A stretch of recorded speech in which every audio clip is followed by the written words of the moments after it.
Homer possédait une incroyable capacité à encaisser les coups. Peu importe la force ou la violence des coups de poing qu'on lui portait, il ne ressentait absolument rien. Les adversaires finissaient même par s'épuiser avant de lui faire du mal. Un jour, Bart rentra de l'école avec le visage couvert de bleu, battu par les brutes du collège. Furieux, Homer décida d'aller voir leurs parents pour se plaindre. Mais une fois sur place, il se rendit compte que ses parents étaient encore plus menaçants que leurs enfants, et ils commencèrent à le frapper violemment. Pourtant, aussi incroyable que cela puisse paraître, aucun coup ne le fit tomber. C'est alors que Moe arriva avec un fusil de chasse et mit fin à la bagarre. Les agresseurs s'enfuirent immédiatement. Moe, impressionné, déclara qu'Homer était fait pour devenir boxeur. Homer doutait de lui-même, demandant s'il pensait vraiment qu'il était capable de ça.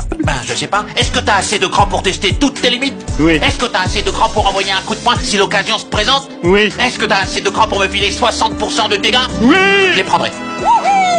Quand Marge apprit la nouvelle, elle s'inquiéta pour sa santé et lui proposa de passer un examen médical. Les résultats révélèrent que le crâne d'Homer était plus épais de 3 mm que la normale, l'équivalent d'un casque de football américain naturel. Peu après, Moe organisa son tout premier combat. Son adversaire était un sans-abri sûr de lui qui se mit à frapper Homer sans relâche. Mais ses coups n'avaient aucun effet. After 2 heures, Homer leva doucement la main gauche et remporta son tout premier match. Dès lors, il grimpa rapidement dans le classement des boxeurs professionnels de Springfield et gagna beaucoup d'argent. Un soir, Moe lui demanda « Tu veux rester anonyme ou devenir célèbre? Ce samedi, tu vas affronter Tyson. » C'est la première fois que Homer ressentit de la peur, mais il faisait une confiance totale à Moe. Si Moe disait qu'il pouvait gagner, alors il y croyait. Le combat attira une foule immense. Au signal de l'animateur, Tyson fit son entrée, suivi d'Homer qui monta sur le ring. Le gong sonna, le combat commença. Homer se disait qu'il lui suffisait de tenir debout et d'encaisser.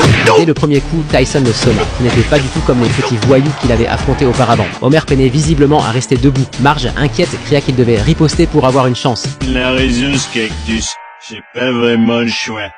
Il faut que je le mette KO. Homer rassembla toutes ses forces et lança un coup de poing. Tyson l'évita facilement et le frappa violemment à la tête. Le grand-père, voyant la tournure des événements, comprit que Homer risquait de mourir debout. Pourtant, Homer refusait d'abandonner. Moe ne supportait plus de regarder et se couvrit les yeux. Pendant ce temps, le public était en délire et Tyson décida d'en finir. Il leva son poing pour porter un coup décisif.